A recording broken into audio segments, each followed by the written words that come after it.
All right, good evening, everyone. This is Cathexis, and I'm here with Quantum Eraser. Once again, we're doing the second part of our presentation, where we are going through and trying to understand the philosophical side to issues among science and making the distinction between scientism. In order to do that properly, we have to have a good foundational understanding of what these terms are, what materialism is, what naturalism is, what physicalism is. These are all pretty much one and the same, and we'll go over that. Also, what idealism is, or even further. This goes completely down the line. You can, if you study philosophy, you'll find that there's subdivisions of all this, and it gets pretty weighted down. But we're going to try to make it a little bit more poignant, a little bit more succinct tonight. And so John's going to be doing a presentation demonstrating how materialism is essentially a belief system, is essentially a religion. And this is something in modern times we don't really hear much of. Now, perhaps in the halls of philosophical, groups or colleges at high level, you might hear something like this. But in the mainstream, science is viewed as this unquestionable aspect of humanity. The white coats are there to tell you the truth, and that we need to build our world off of what these people are telling us. And this authority structure has been put into us from birth. We hear if somebody says, "Oh, it's scientifically verified," or if it's doctor approved, we tend to, well, most people, the majority of people, will tend to just go with it and allow it to be. So we're going to break this down tonight a little bit. John's got an excellent presentation, and we will make it available. We had a couple requests prior, so we will make it available once we're finished here. I'll end up putting in the description a little bit later. He has some extra additions, and we want to make sure we get it right. So without further ado, how are you doing tonight, John? I'm doing fine, sir. How are you? Doing well. I really appreciate you coming around and us doing these, because they're just topics that aren't being talked about, except in these very specific like alternative cosmology and these very specific fields, so to speak. So we'll go ahead and get right into it. Tonight I'm going to do a little different. We're going to have John, he's just going to give the presentation outright, and I will then, of course, after he's finished, I'll go through and either go back to anything that he may have said that I have a question about, or we'll continue on forward with the conversation. But I do want to give a disclaimer. These are John's opinions and thoughts and facts and logic when it comes to this topic. And I agree with this man damn near 100%. He has done the work. He has broken this down. And I think that it's every person should absolutely listen to what he's saying. So without further ado, why don't you go ahead? Well, thank you, sir. It's my pleasure to be on here. Let's see what we got. I just want to make sure that the presentation is going to be loaded.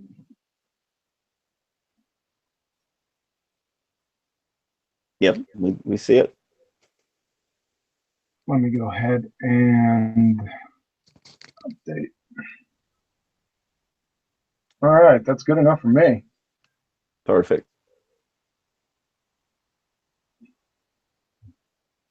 All right, well, this is going to be a difficult subject for many that have thought that things are the way they are, and that's just the way they are. And mostly I'm going to point out, and what you'll find by the end of the presentation, is that there are a lot of terms that have been misappropriated and misdefined. And once you do define terms, then the subject reconciles itself. And like I said in my last presentations, that I'm a big believer in the Socratic method, and that is to define terms. Make sure that what I call banana and what you call a banana is a banana, and that I'm not arguing for a banana and you're arguing for an orange. That's where most of the miscommunication comes in, most of the frustration, and the conversation and the subject usually winds down the toilet into the oblivion. All right, so let's get started. Materialism, realism, methodological naturalism, or material reductionism are all what they call atheism. When it boils right down to it, that's what it is. It's a religion. As a matter of fact, it's a scientifically falsified religion. We'll get to that in a moment. The quintessential tenet or the sine qua non of religion is belief without evidence. The definition from the American Heritage Dictionary: faith, belief that does not rest on logical proof or material evidence. Now, we're going to come back to this definition throughout the presentation, and we're going to hit upon it at the end very hard. The object of this faith is irrelevant. It could be a deity, it could be rocks, earth, wind, or fire. It's the method here that is in focus. It is belief without evidence. And that's why religion is indicted in the secular community. We all know this. So let's define atheism. Atheism, a positive claim concerning the lack of belief in the existence of a deity. By virtue of this stance, and since there are only two choices, that's a true dichotomy for how we are here. First, you have the unguided, that's nature or matter, or guided, intelligent agency, God. Those are your only two choices. It's not a multiple choice question. If you take one stance, you ipso facto believe the other. There's no way out. Therefore, the atheist creator must be matter. Has to be. Let me try to explain this. From George Wald, Nobel laureate in medicine and physiology. The reasonable view was to believe in spontaneous generation. The only alternative to believe in a single primary act of supernatural creation. There is no third position here. So let's break this down. Premise one, the reasonable view was to believe in spontaneous generation. That is nature, unguided. The only alternative, and it solves it right there, we really don't have to go any further, a single primary act of supernatural creation. That is God or guided. It's that simple. From the two premises, you get the conclusion. It's a true dichotomy. Nature, unguided, versus God, guided. There is no third position. So one choice, logically, invalidates the other. It's based on the law of non-contradiction. Can't get around it. So let's get to cases. Premise one. The first law of thermodynamics, pillar of science, or one law, states that nature or natural phenomena cannot create or destroy matter or energy. Premise two. The universe had a beginning. See the second law of thermodynamics. It's a pillar of science or two law. Conclusion. Since there was a cosmic beginning, and matter and energy can't create itself, and matter exists, therefore, something else outside and not bound to universal laws created matter and energy. Can't get around it. But the materialist and atheist conclusions must be: conclusion one, matter or energy created itself. That's a direct violation of the first law of thermodynamics. Or conclusion two, matter or energy existed forever. That's a direct violation of the second law of thermodynamics. So, for the materialist to remain consistent with the principles of their worldview, they are forced to dismiss as false the laws of thermodynamics. And I thought atheists clung to science as their white knight. We got a big problem right here. And that's not the only one. But we could stop right here and end it, because this can't be reconciled. I agree. Yeah, it cannot be reconciled. You just can't do it. If you think that's science and logic denying absurdity, you ain't seen anything yet. Materialism, realism, or atheism's entire religious foundation holds with a kung fu death grip that matter exists independent of perception and consciousness. That's what materialism is. I'd like to ask you, have you heard of quantum mechanics, peradventure? You know, the most experimentally verified and validated field of actual science in the history of man. The same that has sent materialism and realism, atheism, into the incoherent oblivion. Because you kind of have some big problems. Namely, being in direct contradiction to literally thousands of experiments. Real science, experiments. And this shot fires right across the bow. This is from Bernard de Espinal, from the Quantum Theory and Reality in Scientific American. Listen to this closely. The doctrine that the world is made up of objects whose existence is independent of human consciousness, that's materialism, realism, atheism, turns out to be in conflict with quantum mechanics and with facts established by experiment. Period. Basically, if I can encapsulate quantum mechanics, this would encapsulate it. In order for matter to exist, there must be a knower first. Hard stop. End of story. We can all go home. You can't get around this. Matter is the consequent. The knower is the necessary antecedent. It must come first. And it's validated by experiment till the cows come home. I'm not going to go through all these experiments. I have 6 of them here. They'll be in with the materials that I hand over to Cathexis. And we're going to go over this experiment right here. This is the undisputed. Wesley Snipes got to take a back seat to this one. It's from Kim in 2000. A delayed choice quantum eraser from Physical Review Letters.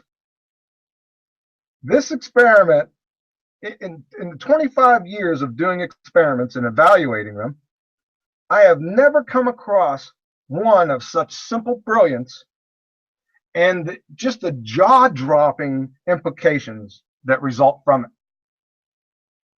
There is no equal to this experiment, in my humble opinion. I've not come across it.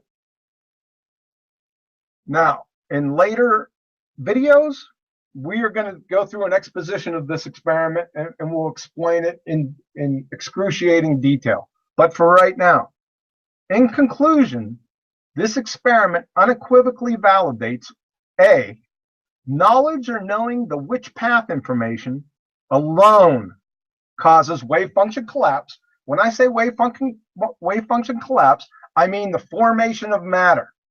The wave function must collapse to form matter. B, decoherence, the physical interaction with measuring devices, does not cause wave function collapse. And C, QM phenomena transcend time and space. That is, space-time has utterly no meaning in quantum mechanics whatsoever. None. If you're unsure about that, there are experiments that validate this and repeat it, not in the same way, however, that have the same results. You can't get around it. The The son of this experiment happened in 2013. This not only confirms the delayed choice quantum eraser, it confirms it by orders of magnitude. And this is the quantum erasure with the causally disconnected choice. Is from Pinos. The presence of the path information anywhere in the universe is sufficient to prohibit any possibility of interference. It is irrelevant whether a future observer might decide to acquire it. The mere possibility is enough. Ergo, therefore, the lack of which path information anywhere in the universe is sufficient enough to prohibit any possibility of wave function collapse. That is the formation of matter.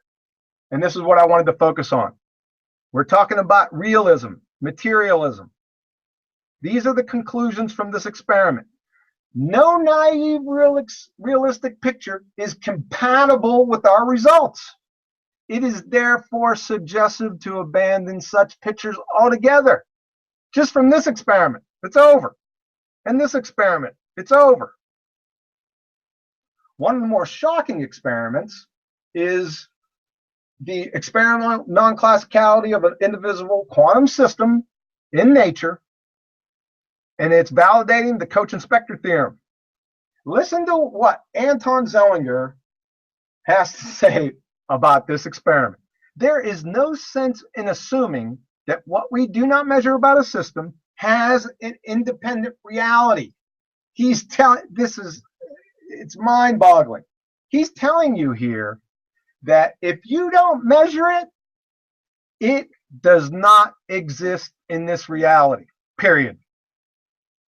And it goes on, the physics world went on and talked about this experiment. New Scientists went on.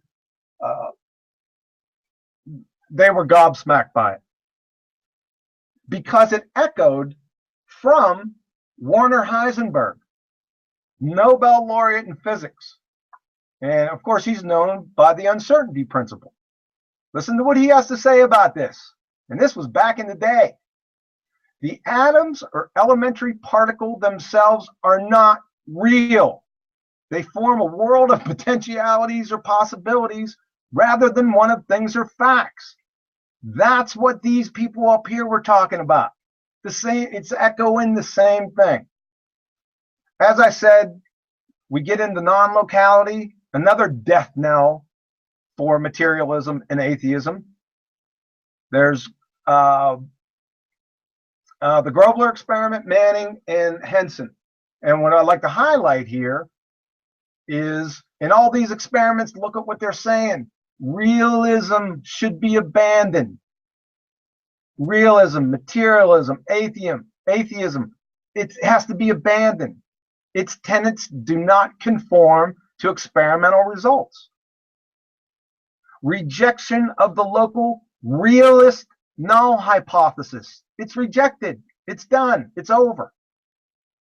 I can post 1,875, probably more than 2,000 experiments that validate this without exception. And it's real easy. Like we went over before when we were talking about Einstein's theories, special relativity and general relativity.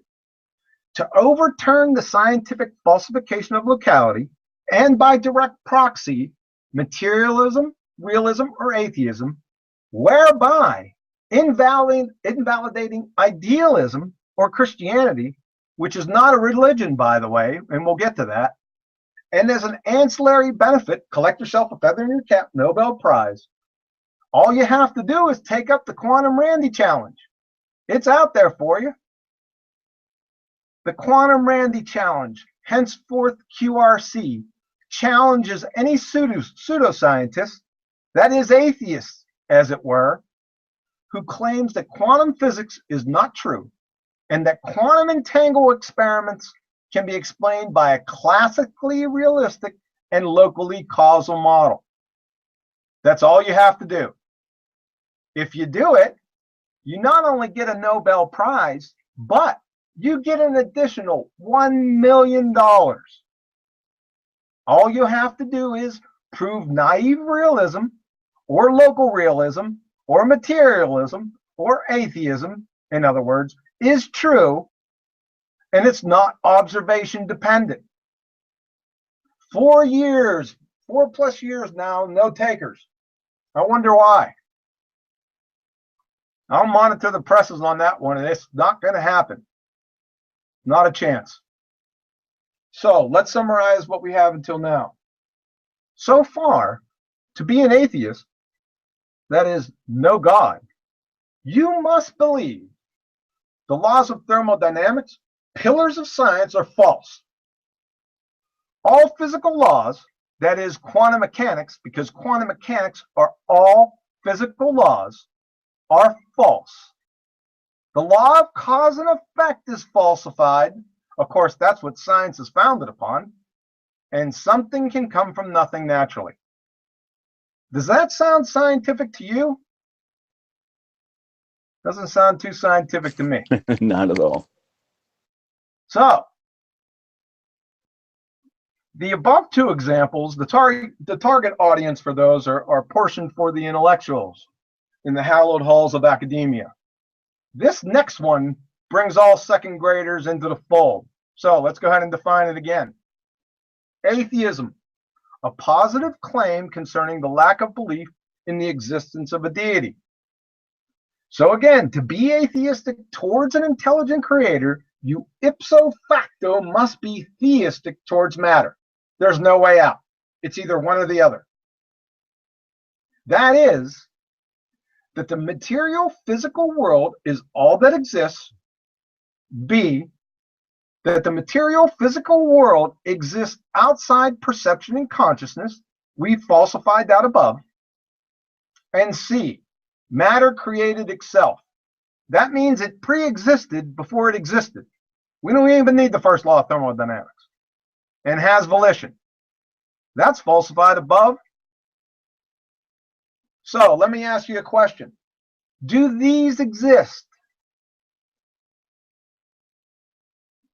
Truth, logic, information, time, thoughts, math. Do they exist? These are immaterial. To validate your worldview, materialism, please provide the chemical structure, charge, mass, momentum, and spin of each of these. You must do that to conform to the tenets of your religion. You have to do it. In an atheistic, materialistic, realist worldview, how on earth can the immaterial exist without violating the law of non-contradiction? In other words, how can the material physical world be all that exists and have immaterial exist at the same time?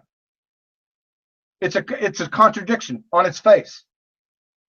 These, truth, logic, information, time, thoughts, math, are by definition supernatural.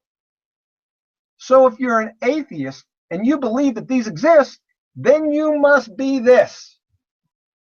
You have to be this, a supernatural atheist. That'll give married bachelors a run for their money. Essentially, what you're doing, which is so incomprehensibly absurd, it's hard to put into words, but I'll try.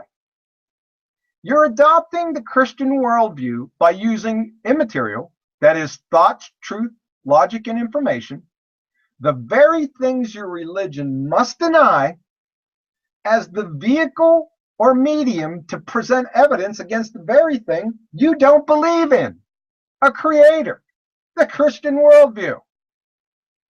Does that make sense? It's tantamount to attempting to falsify air, all the while breathing in vast quantities to reach the invalidation. Logically, it's a hammer meet floor fire scenario. Every atheist is a presuppositional kleptomaniac.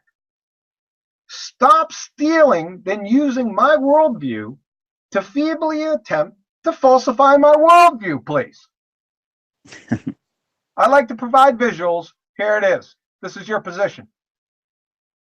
It's just as simple as that. You can't get around it. One last train wreck. And I talked about this when we first started the discussion about this definition. And that's faith. So this is from American Heritage Dictionary. Faith. Belief that does not rest on logical proof or material evidence. Right? That's what the definition says. But Max Planck in 1932 said this in Where is Science Going? Give a listen. Anybody who has been seriously engaged in scientific work of any kind realizes that over the entrance to the gates of the temple of science are written the words, "Ye must have faith." It is a quality which the scientist cannot dispense with. Does everyone see the problem here? I'll tell you one problem. Something happened between 1932 and 1991 that changed the definition of faith. Because this doesn't marry up, does it? These two are antithetical. So please reconcile. Somebody please reconcile these two definitions and the context that they're used in by the American Heritage Dictionary or Max Planck. I mean, this definition right here would probably best be defined as that. Blind faith. Right? Yeah. But it's not. Yeah. That distinction is definitely something that needs to be made. There is absolutely a difference. Of course, blind faith, but faith itself has such a connotation where people automatically believe it's belief without knowledge. But that's what blind faith is. Yes. So I really appreciate you making that distinction. A lot of people hear the word faith and they turn off. Yes. They don't know what the word truly means. But the problem is every single day, everyone has faith in the laws of physics. Every single person has faith that the system works as it is. And I think that's what this quote really means. Yes. Ye must have faith. Faith in the laws of the physical world. Yeah. Blind faith would be something different. So. Yes, exactly. You got it. Perfect. Okay, so let's roll with this. Let me make a couple other points. So, and if Christianity is a religion, that is faith or belief without evidence, like the definition described it above, and God explicitly admonishes all Christians to what? Prove all things. Well, wait a second. That doesn't add up.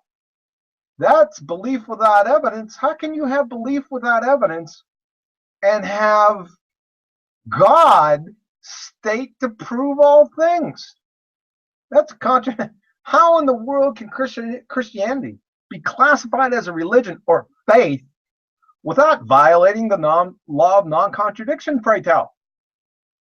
You can't. It doesn't matter. They're married bachelors. In conclusion, phlogiston, 13th century alchemy, and Humpty Dumpty are more tenable than atheism. What do these gentlemen have to say about it? Christian Alfonson, Nobel Prize in Chemistry. I think only an idiot can be an atheist. We must admit that there exists an incomprehensible power or force with limitless foresight and knowledge that started the whole universe going in the first place. That's not too politically correct. Said that back in the day. These are back in the days. It's this next quote that really, really Werner helps. Heisenberg, like I said, famed from the uncertainty principle, pioneer of quantum mechanics, Nobel Prize in it. The first gulp from glass of natural science will turn you into an atheist. But at the bottom of the glass, who's waiting for you? He's seen it. All these guys seen it.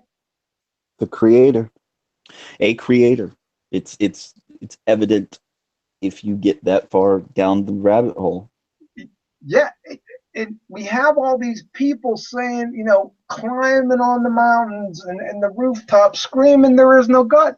These people, they even haven't even acquired the glass yet, much less taken a first gulp from it. Well, yeah, with all the pseudoscience that runs around masquerading as science. Exactly. Yeah, yeah, Yeah, yeah. These guys, they knew this 100 years ago. yeah. Why doesn't anyone know about this? Why isn't anyone talking about these things? Well, I mean, it goes back to how you pointed out. Materialism is a religion. It's a belief system that is based off of the notion that the only thing that exists is the quantifiable, the material. Now, the way that I see it, methodological materialism has gotten us to an amazing point in history. Our technology, our engineering, our sciences And what are are those built. sciences? Oh, I mean, the two main ones, quantum physics and, oh gosh, what was the other one that you mentioned? Biochemistry. Biochemistry. Yeah, these are Quantum the anchors physics. of true science. That is true. That's how we got there, by using true science, the scientific method, not by the Yeah, other pseudoscientific clowns. They're not science. I agree. And that's what's so important about this. This is why I'm really happy to have you on, because we have been indoctrinated into this belief system. And this is what every person struggles with in the West. They're told from birth this Big Bang cosmology, that which, if you are philosophically honest with yourself, it will lead you to atheism. But the premise of it is materialism. Is this notion that mass, I'm sorry, that all this matter was created when you add gravity. That's what Lawrence Krauss says. The Big Bang absolutely could happen. All you needed was a little bit of gravity. It's like that's what he thinks. He thinks gravity and matter Well, created this entire first construct. I'd like to ask them. Don't you have to have two masses for gravity? First of all, where'd you get the mass? Well, he's talking Second about the of all, singularity. He's sec, talking about in the singularity, but what is the singularity existing in? well, It gets so ridiculously metaphysical yeah. with these people. Well, where'd you get the matter? And then where did you get the space it occupies? Yeah, He's material is their creator. he has got the cart. I don't know about the cart. He's got the whole farm before the horse.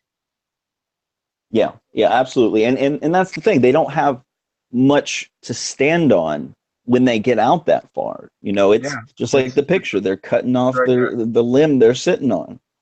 Yeah. And this is something that I fell for, and I think a lot of people do. When my first gulp of natural sciences turned me into an atheist. I was an atheist for close Sure. to 10 years, when I was going through college and then afterwards.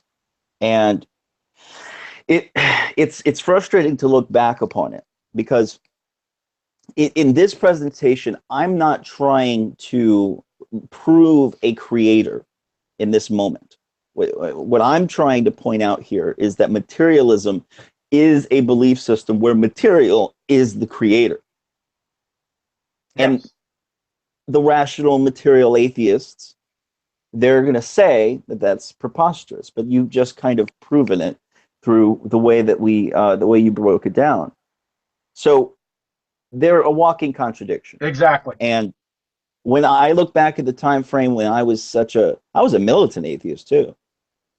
And I was always like, I felt like, looking back, I felt like I had blinders on my entire time. Because what you have to do is say X, Y, and Z can't happen. That you have to deny mysticism, you have to deny energy and all of these, new age concepts too, but you have to deny everything. Everything becomes woo-woo or pseudoscience. So these blinders are firmly put on you, and you are just being drug around by this belief system, You thinking that not the only have to material world. is you the only not thing that only, exists. you have to deny the actual experiments and already established scientific laws and principles. We're not talking about, I'm not making this stuff up. We're talking about the laws of thermodynamics, quantum mechanics, and we're going to get into what all these sciences are based on. They have two commonalities, the real sciences. One, they have the ability to follow the scientific method.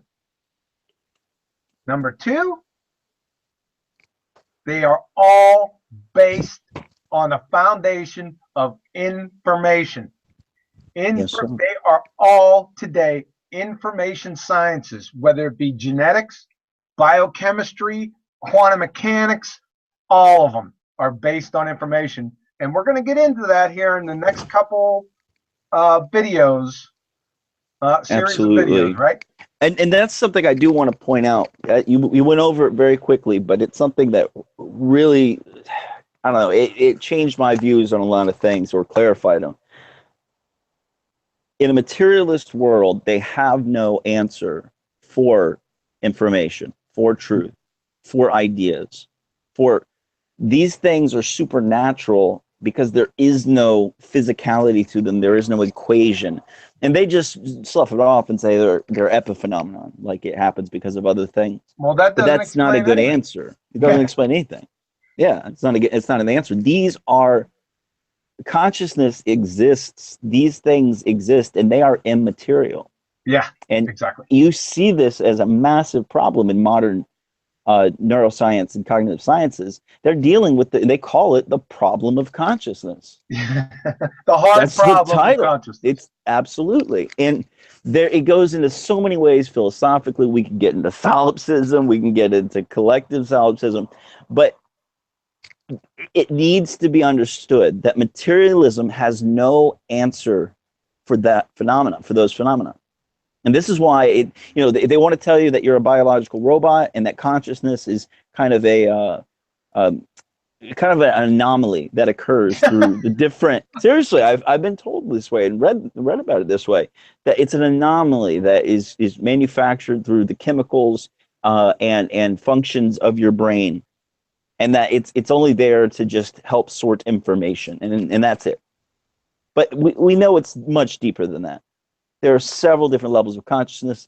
There's several different layers of ability that comes from consciousness and honing consciousness correctly. But none of this can be accounted for in the materialist worldview. No, and it's falsified anyway. Yes. So I think that materialism is a necessary thing, though. And that's why I went back and said, there is a physical world around us. But when we're getting down to the deeper philosophical axioms of what is going on, the quantum realm, which is the real physics of the world, tells us that there cannot be matter without a knower. Exactly. So it goes way deeper. And I think a lot of people have heard about this stuff recently, or, I mean, you hear people talk about simulation theory and things like that. Yep. So I think that's kind of one of the only answers you can come up with after looking at this. And these scientists, these experiments, you have 1,800 of them listed. Oh, yeah. I can't even file them all. Yeah, quantum physics is well understood on that science practicality level. Like, they've done so many experiments to prove consistently that wave function collapse occurs when there's an observer. So now, be careful. It's not only an observer, it's a knower of the which path information. You don't have to look at anything. Oh, I see. That's a very good distinction. Yeah, a lot of people, because it's been written about that way as the observer or observation. That is true, because you can sit there and look at a double slit experiment all day long. You're still going to get an interference pattern. That's my comeback for that one, because it'll still be an interference pattern. You can look at it, doesn't matter. And the materialists have no answer for this. Oh no, they never. This is why it's spooky action at a distance. This is why there's all of these Like they treat it like woo woo new age. They don't know how to respond to it because No, and I mean the more devout materialists. They have no idea how to respond to it. they have to. They have to create a barrier because the validated experiments of quantum mechanics directly contradict their worldview. There's no way out. So you have to erect barriers. You have to call it names, like we've all heard in quantum mechanics. It's spooky, or it's Spooky. strange, or it's all the watchwords. You hear them everywhere you go. Any literature you have on quantum mechanics, why do they do that? Well, it is crazy because they're basing their view off their worldview. Yep. According to their worldview, yeah, it's strange. In It rational is materialism, paradoxical. yeah, it can't be. It can't be. It's contradictory to their worldview. Exactly. They have to Yeah. categorize it that way. So And you have a huge category of people who just dismiss it outright. and what you had as a result of that experiment, the quantum eraser experiment, you have physicists then and currently going in droves to Eastern mystery religions. Mm-hmm. You got them in droves because there's no way out. No, and that's what seems right to them, as they go forward, and they're converting, like you said, in droves. And you do see this quite a lot. You can listen to some of these people on I don't remember all their names. I've watched physicist roundtable and stuff. They're talking about this. They're going to Hinduism, Buddhism. They're all over. They're going east. Yeah, I've seen that as well. I've seen plenty of people go there. I've actually found some really great blogs from physicists over the past year who are coming up with their own metaphysics, essentially. Yep. Like they're rational materialists, but now they're making addendums to their metaphysical. Addendum. Yeah, you're right.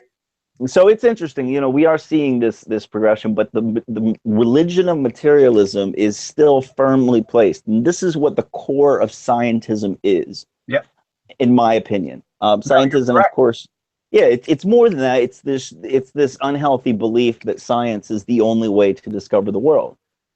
And I think that it has an amazing ability to find things out in this world, but it is not the only one.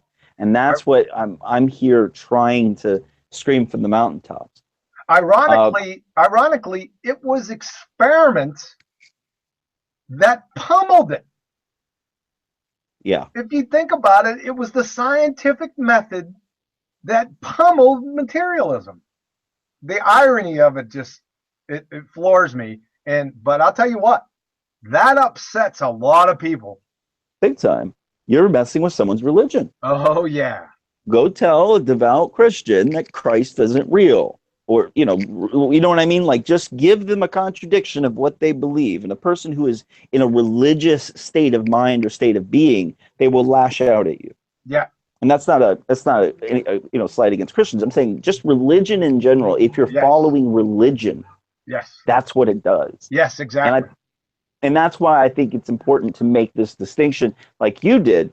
I know your worldview is of a Christian worldview, and you don't consider the way that you follow to be a religion called Christianity. No, it's not a religion.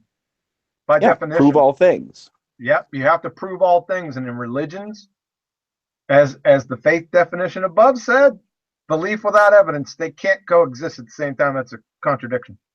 It is. And I really respect that worldview. Absolutely. I've never heard anybody articulate it that way. And I honestly have a tremendous amount of respect for that. It's a very good way of putting it. Oh, thank you. But when it comes to the religion of materialism, those two words combined will trigger damn near every single person who is a materialist. And I think that should be an indicator there's something wrong. Yeah, it's a tell. That's what they call them, poker. It's a tell. Yeah, exactly. It is. And so the reason I really want to do this and go forward, and we have several other presentations that are backing this up. I think the next one we'll do is on information. Well, why don't you give me a little latitude here for the next couple minutes? I want to touch on a subject. It has some ramifications in quantum mechanics, but focuses a little bit on fine tuning and just the overall topic. Sure, if you'd like to add to it, go ahead. Yeah.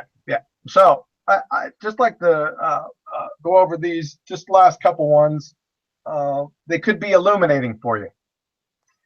From Paul Davies, he's a world-renowned astrophysicist and author. He says here, scientists are slowly waking up to an inconvenient truth. The universe looks suspiciously like a fix. The issue concerns the very laws of nature themselves. For 40 years, physicists and cosmologists have been quietly collecting examples of all too convenient coincidences and special features in the underlying laws of the universe that seem to be necessary in order for life, and hence conscious beings, to exist. Change any one of them, and the consequences would be lethal. Fred Hoyle, the distinguished cosmologist, once said, it was as if a super intellect has monkeyed with the physics.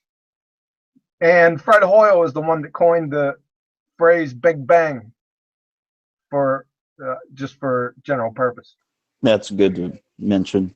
And with that, you're speaking about the fine tuning issue. Is that here? I'll let you go on. We'll get to it. Okay. Again, Paul Davies. Over the years, I have often asked my physicist colleagues why the laws of physics are what they are. The answers vary from that's not a scientific question to nobody knows. The favorite reply is there is no reason they are what they are, they just are. The idea that the laws exist reasonlessly is deeply anti-rational.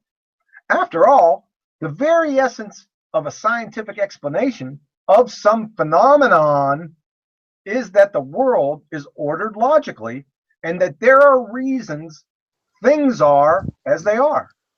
So if there are laws, it implies a lawgiver.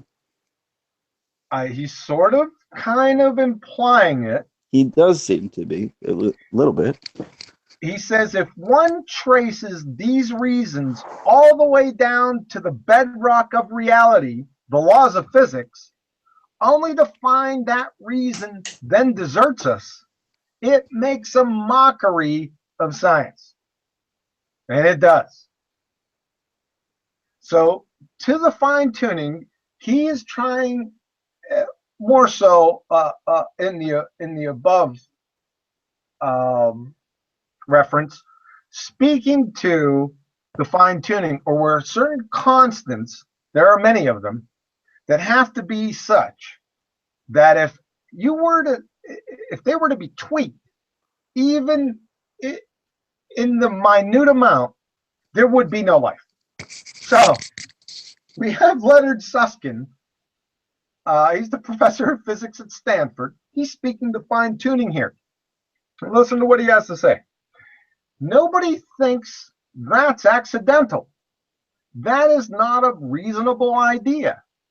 That something is tuned to 120 decimal places just by accident. I think they, physicists, were somewhat afraid that if it was admitted that the reason the world is the way it is has to do with our own existence, that could be hijacked by the creationist and intelligent designers. Oh my goodness gracious. Welcome to the pseudoscience Politburo in Shangri-La. That's where we're at. Yeah, they definitely sold us a fictional world in a large regard. Yeah, but they're withholding information based on a presupposition or Absolutely. a worldview. Absolutely. They're Politburo. They're from the Politburo. And check this one. This is really cool. The reason that the world is the way it is has to do with our very own existence. Well, guess what quantum mechanics has been saying since the beginning? The reason that the world is the way that it has or is to do with our very own existence. That's what it's been saying from the beginning. And of course, this is what we hear with this one. We're almost finished. The incoherent comeback to the fine-tuning argument. Well, if we weren't here, then we couldn't even ask the question, right? Everyone's heard this before. Mm-hmm. I don't know. They put this out at committee meetings or something. You know, they just give you this sheet of paper. Hey, if you ever hear anything like this, here, just give them this. Without thinking about it. Guess what this is? It's a fallacy. It's the fallacy of a relevant thesis. It's a type of red herring fallacy. It's arguing a point that's irrelevant to the subject at hand. Let me give you the example. You're a reporter, and you just asked the sole survivor of a plane crash, how or why is it that he was able to survive?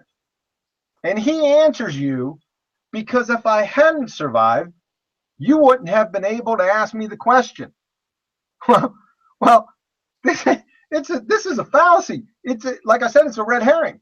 Yeah. What he said is one of those truths. However, he didn't answer the question. No, the question was how or why he survived, not how or why he was able to answer the question.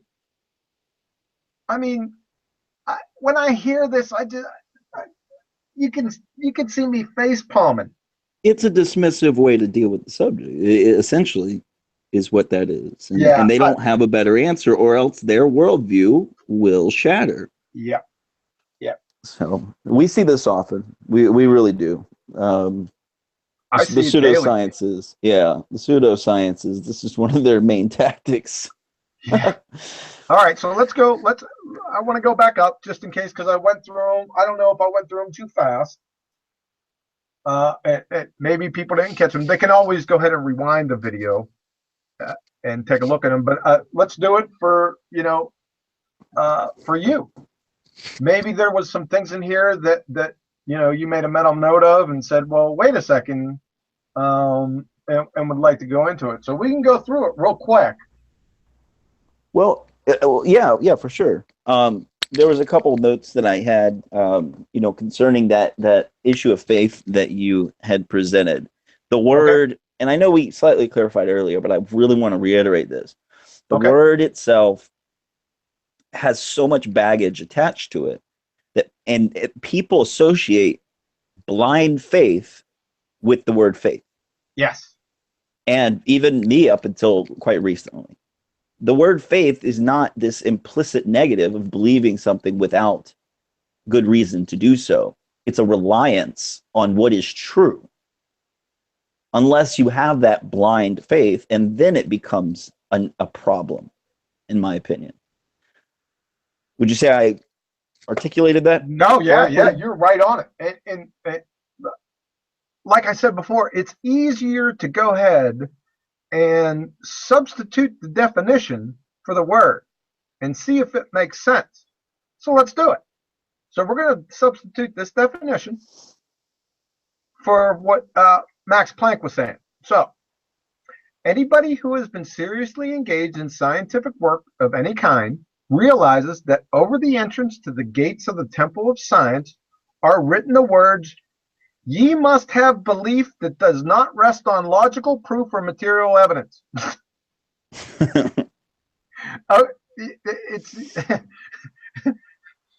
There's something. There is a reliance. There is a reliance on what they don't understand, which is why there are laws, why those things exist, and yet they just proceed and ignore the question. Typically. So when I read, when this comes, when I first heard this from you, and I see this right now, the faith I think that exists here is that faith of the physical laws, the laws of nature and whatnot. And there's nothing wrong with having a reliance on that. It's what science is. But science, modern science, and what it has done is they don't ask the who. They only ask the where, the what, the why. And this is a quote from Neil deGrasse Tyson. And when he said, we don't ask the who, started laughing. He was I forgot where it was that he had made this comment. But Mhm. this is essentially what we're dealing with here. The materialism belief system refuses to ask specific questions in order to, ignore a very inconvenient problem for them. So I really appreciate you pointing it out that way. Yeah, it I think I think it boils down to an equivocation fallacy. That's what this has to be, because they're using a word in this instance right here between these two. You're using the same word in two different senses in a single argument. So that's a textbook Yeah. equivocation fallacy. So what I'm saying is somebody messed with this word between 1932 and 1991 because I don't doubt it. Max had a different idea of what this word meant, because this makes no sense. This Yeah, definition makes no sense in here. I get you. Now, So I saw somebody in the comments just quickly sure. ask, how could the Big Bang cosmology lead a man to atheism? Or actually he said, how could heliocentricity lead a man to atheism? And I've said this before. I don't know if I'm, going to bore you for reiterating it, everyone, but when it came out in 1543, he was going against 1,000 years of reigning ideas. Okay. That's actually, in my opinion, the way it should be. We should be thinking so outside the box that, we come up with different ways to explain things. But that's a whole other issue I won't get into right now. But when Copernicus put forward this idea, it's interesting. If you go read Nietzsche in the 1700s, where he says, God is dead. This is that famous quote from him we all know. And he then goes on to say, we have killed him. In the next paragraph, he states, Copernicus did. By putting the sun in the center, he has pushed the notion of a creator far out into the infinite space. And Yeah, but if you go and you never hear that part.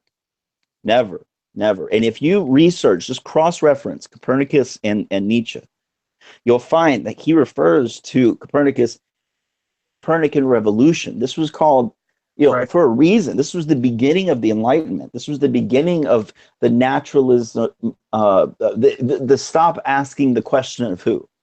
Before we had it was called naturalism back then. It wasn't called science yet, and alchemy. These are the two main fields that existed back then. And there was this notion that always in their equation that we were created. It was just it was absolutely a foregone conclusion at that point. Now, I think, but with Copernicus doing this, it it did remove the question of who, and we've gotten very far in technical scientific understandings to try to figure it out for ourselves. And I commend them.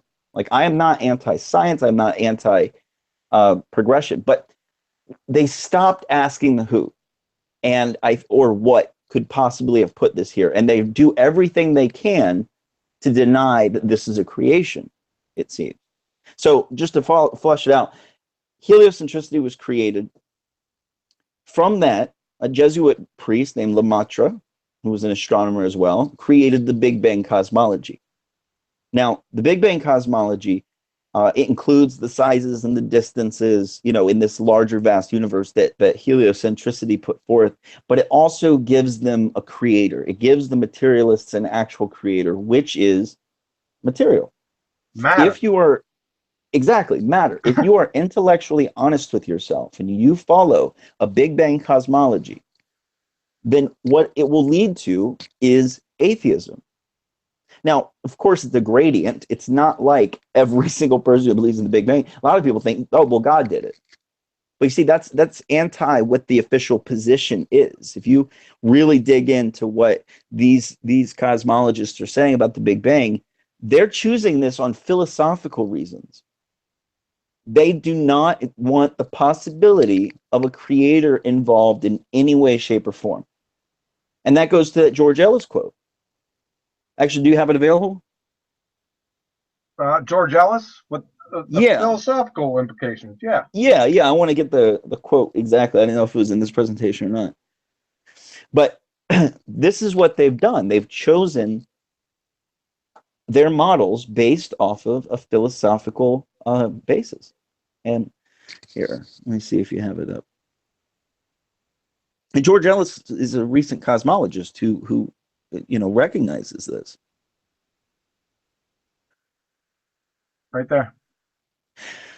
There we go. Let me see. People need to be aware that there is a range of models that could explain the observations. For instance, I can construct you a spherically symmetrical universe with Earth at its center, and you cannot disprove it based on observations. You can only exclude it on philosophical grounds. In my view, there is absolutely nothing wrong with that. What I want to bring to the open is the fact that we are using philosophical criteria in choosing our models. A lot of cosmology tries to hide that. That was George Ellis in 1995 in Scientific American. So the point I'm trying to make here is, if we were being taught a geocentric model, or being taught that both of them work just fine, it's just a matter of philosophy. Nobody, see, he just said cosmology tries to hide that. But the implications, if all of us were raised with this idea that we were geocentric, we would treat each other and ourselves better, in my opinion. The philosophy just dictates that we're special or unique, or that they created a favored location, as Hubble put. Yep. We cannot accept this favored location. It is intolerable, because Hubble was one of those men who were pushing us philosophically into heliocentricity. He did everything in his power with redshift and all of this to try to prove that, but technically failed at the end of the day. And we'll get into that in another presentation. What was his question again? The gentleman asked in the chat, how does heliocentricity lead to atheism? So to sum it up, heliocentricity gave way to the Big Bang cosmology. Big Bang cosmology gives way to the billions and billions of years. The billions of years give way to the notion of evolution. And from that, you can derive a very strict materialist view that, all this just came from matter and, from time. Well, that is what the materialists need in order to make matter their God. No, in fact, no, they don't, because time is directly proportional to entropy, so they're screwed there. So yes, yeah, no, we could definitely get into all that, but yeah, and the Big Bang isn't a scientific theory to begin with, so all this is just fairy tale stories. That's it. It is. It's a bunch of just so stories. Yeah, that's exactly what they are. It's there to validate their belief. And, I guess you could commend them for working so hard to make this. But when a layman is face to face with this mountain of pseudoscience, they don't know what to think. They don't know what to say. So most people will say it was probably the Big Bang. And for the normal layperson, they may say, God did the Big Bang, and that's fine. There's, like I said, it's a gradient. But if you're intellectually honest and you are philosophically honest with yourself, the Big Bang cosmology will lead you to an atheistic position. Well, besides the Big Bang being pseudoscience, its tenets contradict Genesis, the first chapter of Genesis, anyway. So. Yeah, there's about 6 or 7 contradictions in there, so it's done.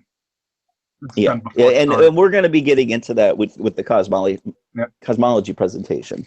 But I get this a lot. People, accuse me of saying if you believe in heliocentricity that you're automatically an atheist or even a nihilist.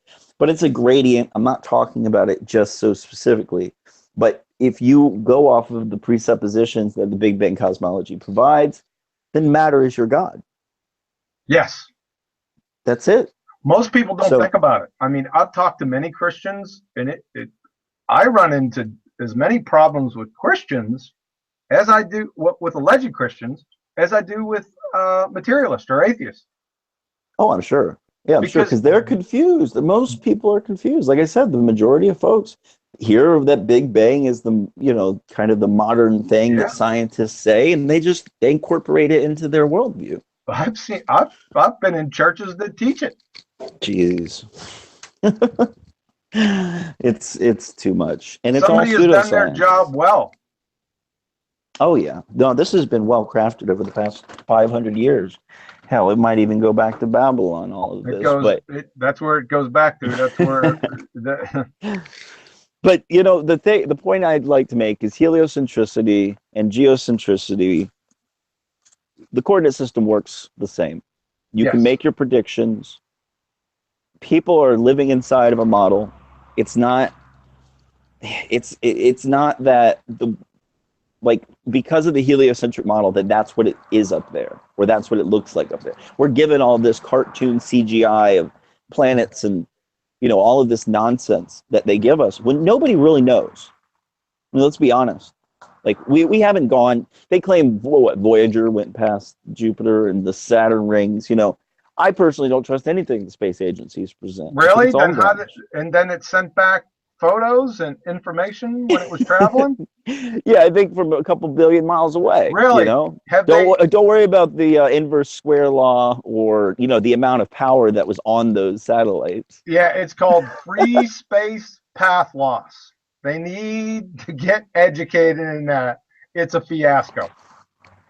It really is. To think that we've gotten those high quality images from Pluto is just absolutely nonsense. Or Voyager, those images of Saturn back in the 70s technology.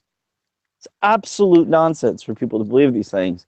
But it is what it is. It's there, and it's a deception in a large regard. I'm not saying all of it is. I'm saying a lot of it is. But a person has to... People have a blind faith in it, is the biggest problem. NASA has become the high priests of their cosmology and their scientism. Nobody questions NASA. Even when I was younger, before I got into this alternative cosmology view, I remember looking into the moon hoax, is what it was called, back in 2003, 2004. And after a couple weeks of looking into it, hearing both sides, I concluded that it was probably fake. Now, even still, I rationalized it and said, it was probably fake because they were in it was a weapons race with Russia, and they wanted to show Russia that they can get the ICBMs over to Russia. So they had to fake it for national security reasons. So, and I gave them a pass. Right. Gave them a pass. And then there were a couple other things. I used to, even 2009, 2010, I used to be like, why are they showing us cartoons all the time? Yeah. I'd see NASA photos or whatever, still gave them a pass. Then I learned about how they, with Hubble's imaging. It's all highly composited. It's not these single shot images. There's 8 or 9 different images being layered in there and all this, but they present it as if that's just a picture of the sky. Oh, they got big problems. We're going to get into some of those specific problems. Yeah, Sophia is they try to say it's. Yeah, we'll get into that later. I know you and Robert went over that stuff extensively too. We'll get into redshift and the CMB probably after. We're going to do information next, correct? Absolutely, yeah. I think that'll kind of bring us along to that other point. It's kind of a good foundation that we're setting. Yeah. But agreed. The point I'm trying to make is I think every single human being has the ability to question their cosmology, and they should. We should not be accepting these things from on high. That is what scientism is. Yep. It's this belief that science or the people in the institutions are flawless. Wait a second though. They're not science. Mm-hmm. See, there's where the problem begins. Pseudoscience. Absolutely. Yeah. Well, we went over that last week. There is so much pseudoscience that's behaving like science, and that in the mainstream is treated as gospel. Yep. So that's what the point of this show is to make people think differently about what they accept and what they view as real science. And if you haven't seen the last episode that I did, everyone definitely take a look at it. John broke down what science is, and the distinction between scientism, and we're going to keep going in that direction. But everybody has the right to question their cosmology outside of the box that you're given.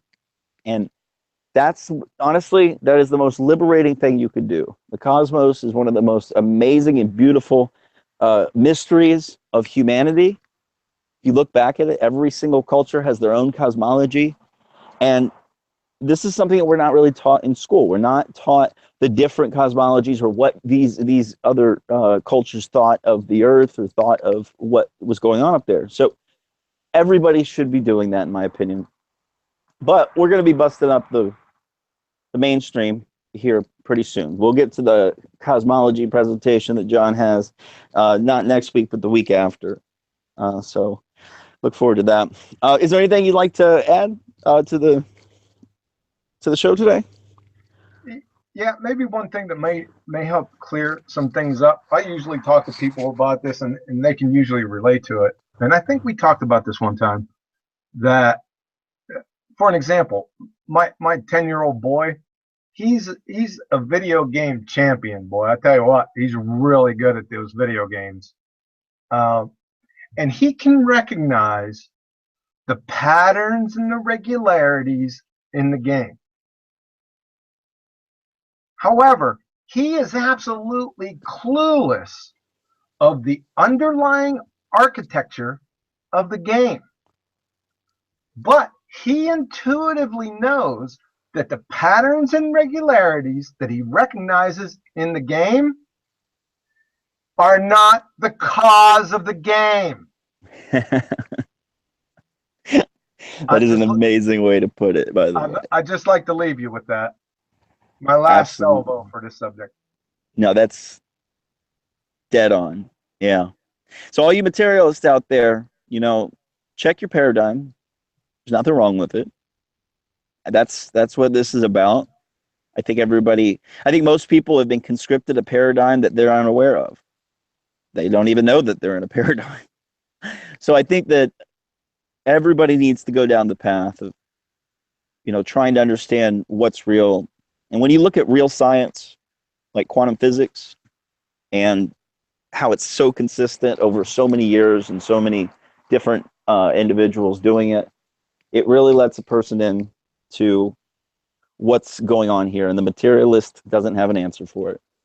So with that, I think we'll leave it there, and we'll start up next week with the with information and how that plays into this. It'll be very rewarding. Yeah, it'll definitely kind of concretize this and demonstrate the idealism is really what the philosophical side of this is called. And a lot of people go towards like what's it called, the simulation theory. What is that more popular physicist who's been coming out with this lately? I forget his name. The older black gentleman. Oh, I don't know if he's on the simulation or the virtual construct, but is it? Actually, I think he Gates? is. Gates. He's the one who said he's found the code within the construct, so to speak. Yeah, I think I've tried to find his papers that go into it. I can't find them. Here we are. It says theoretical physicist finds computer code in string theory, is what they're saying here. But yeah, string theory is not a scientific theory, though. But oh no, I agree. But this has become hotly debated. You had Neil deGrasse Tyson do a show. It was like, actually, Robert Bassano told me about it, where they were going on. Wait, you had several conversations with him about this simulation. Yeah, I witnessed. I saw that video. It wasn't last year, a couple of years. How old is that video? It was it's about a year and a half, I think. Yeah, it was Neil smoking deGrasse Tyson and. Or Neil disgrace Tyson. Yeah, and he was talking to him, and Gates said that, he found error correcting codes. Wow. So in these designs, I don't know where he got the design. So like I said, I tried to dig into that, because as soon as I heard it, I said, wow, that's pretty interesting, because codes, we got codes in DNA, so that led me down that. I just couldn't find anything. Yeah. So there's a lot to go over here. The implications of quantum physics when ascertained, like what is actually happening here. No, quantum mechanics points directly to a virtual construct. You can't get out. You can't get out from under. I agree. But what it does mainly is destroy the materialist paradigm. I think that, Oh yeah, it's there. It's over. It was uh, over years ago. yeah, we as humans need to. I think that we need to move forward in our culture, and so the more conversations like this, hopefully, we can get people's attention on this. But I'm going to go ahead and leave it there. Thank you so much for joining me tonight, John. You're welcome, sir. We'll be, and what we're going to do is put up the material in the description at a later time. I'm going to go ahead and turn these into PDFs as we go along. Okay. So I want to give a big shout out to everybody who joined me tonight, especially the ones who disagree. They're the only reason we're out here is because it's about thinking differently. And so thank you everybody for coming out, and have a good evening.